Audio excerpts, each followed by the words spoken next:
Hello dear viewers, and welcome back to the ancient dwarven hold of our ancestors. Today I'll be talking about the game Fight and Rage.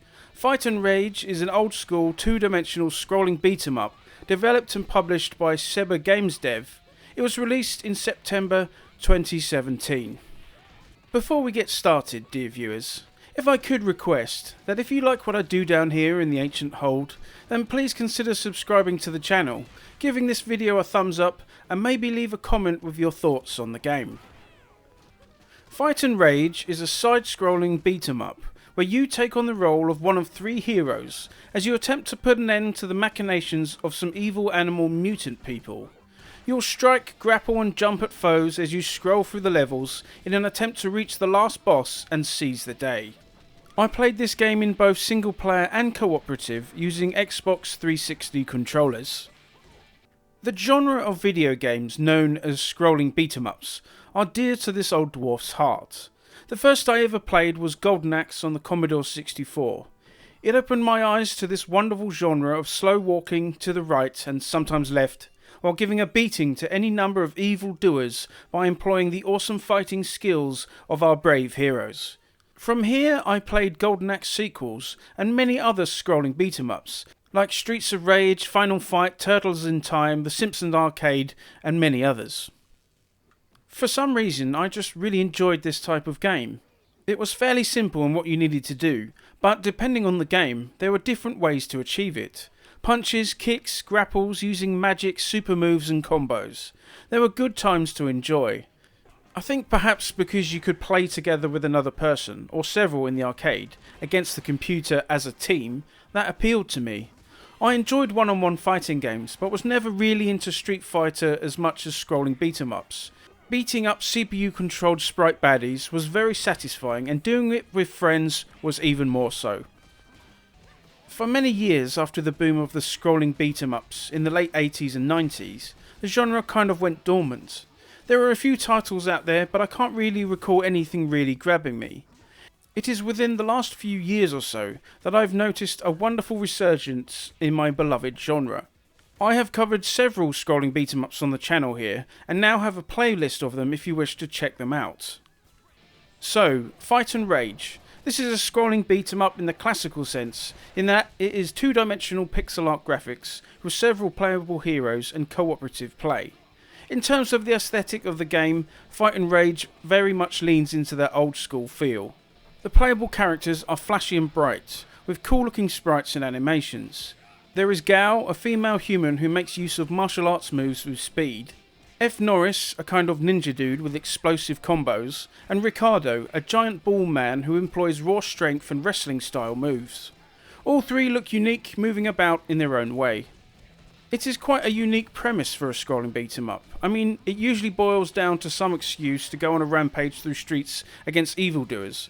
But here in the post-apocalyptic world, the baddies, the guys and the gals that you'll be fighting your way through are themed about mutant animals. There is dog people, cat people, chicken ninjas, dog bodyguards and all sorts. There are a few humans in there too, but it is nearly all animal themed. Besides the pixel art graphics and style, there are also several settings in the options menu where you can really crank up the nostalgia for games past. There are CRT settings which you can invoke the old days with, as well as other settings like enabling scan lines on the screen. The developer clearly has reverence for the bygone times and have put a lot of effort into proving so. If you're not really into all that though, you can turn it off and have a pretty modern look and feel to proceedings, which is nice. Sound-wise, the game provides a great backdrop of music and sounds for you to listen to as you fight your way through the streets. The feedback from attacking foes adds to the good feeling you get from dishing out justice, and that, dear viewer, is very important. The theme music to proceedings doesn't let you down either. There are some thumping tracks going on here, with guitars and synths and all that kind of stuff. It is dramatic and full of energy, which helps feeling like you are right in the middle of a rumble, which is great. Okay, let's talk about what we all came here for, and that is the fighting. It doesn't matter how cool or fancy the game looks and feels, if the combat is knackered, then there's nothing you can do. Well, dear viewer, you'll be happy to hear that the fighting in this game is very enjoyable. The controls are what you'd expect from the genre, with one button for striking, one for jumping, and a third for your special move. You can chain together combos using the strike button, which feels visceral and satisfying, so that is a good start. Alongside your strike combos, you can use several jumping attacks, alongside a rising attack by pressing up and down and strike. You can do the classic forward attack move too, grapple opponents and chuck them, as well as making use of the special move button. These are powerful attacks that do a lot of damage to enemies and make you immune during its duration. Usually they cost life, but if your special meter is full, you get to use it for free. There are also ways to cancel out of opponents' grabs, as well as a parry system, where if you react quick enough, you can block bad guys' attacks. Also what you can do is combo together different moves with the intent of chaining them together on an opponent without them striking you back. This is sometimes referred to as juggling, as you juggle the bad guy in the air in a constant reeling state as you pull together a string of moves upon them. So there's a wide range of things that you can do. Your character will have all their moves unlocked from the very beginning, which is a very classical approach. I like this, but it may disappoint some people as there's no way to unlock new abilities or power up or anything. This means the combat really has to stand out well, and on the whole it does. I always want a few more combos, and I would have liked a few more moves from the grapple, especially for Ricardo, but overall the combat is sound enough that you can go through a whole playthrough with your interest kept throughout. It would have been nice to have a few more characters to play as though.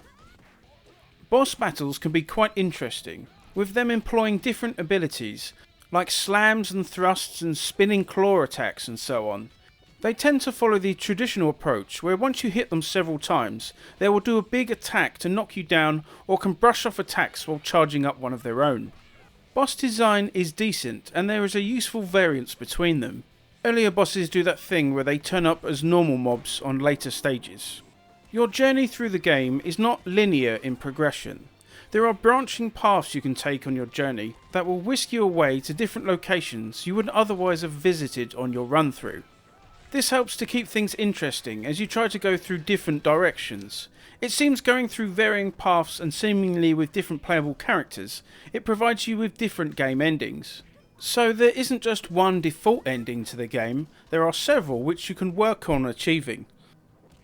There are some other classic tropes of the genre going on here as well, like the fabled lift level where you fight baddies while ascending or descending in a lift, with mobs dropping down to fight you.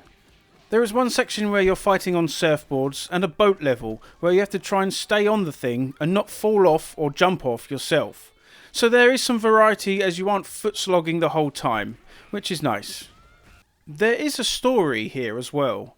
As I mentioned earlier, this seems to be some post-apocalyptic world where humans are at war with anthropomorphic animals who are, as well as killing humans, are using them for other ends as well. There is actually a fair amount of dialogue between your characters and others, more so than you might expect from this genre. There is some philosophy thrown in there for good measure. You can skip a lot of it if you wish, or you can let it play out and find out a bit more about what's going on in this world. Besides the main story arcade mode, you can unlock with points gained through play different modes like time attack, survival and training. These modes do what you expect them to and are fine additions to the game. You can also unlock new looks for one of your main characters and different characters to play. This seemed quite awesome, as like Streets of Rage 4 and Double Dragon Gaiden, you can unlock baddie NPCs to play as. Sadly, there are two problems with this. The first is that the movesets for most of the baddies are extremely limited and aren't particularly fun to play. And secondly, you can't use them in the main campaign mode, which is where at least I spent the majority of my time. Bit of a shame to be honest, but it is what it is. Multiplayer is good fun and how I would recommend you play if you have any of those friend things that people talk about. Mother Dorf enjoys these sorts of games, so luckily I have someone to play with for the majority of the time. I think playing with someone else, fighting the good fight and keeping the baddies off of each other is really good fun. Indeed, lesser games have been made better purely because you can play with your friends cooperatively. And yes, dear viewer, if you want some more old school play, you can turn friendly fire on and accidentally hit each other on purpose as you play. Overall, I had a lot of fun with Fight and Rage. I've been playing it on and off for several years, usually with Mother Dorf. I think if you're looking for some arcade style scrolling beat 'em up action, then you can't go too far wrong with this title. It isn't going to sate your desires over a very long period of time, rather something you come back to when you want to battle some no-good evildoers with your friends. I would have preferred some more unlockables for the main mode, and those characters that are unlockable were a bit more fleshed out, but on the whole, this is a solid entry into the genre. It is fairly cheap at a fun price and definitely worth it if you can get it on sale, so check it out. And there we go, dear viewers, another video from me here down in the Ancient Hold. I hope you enjoyed it, and I hope you are well. Thank you, and I shall see you next time.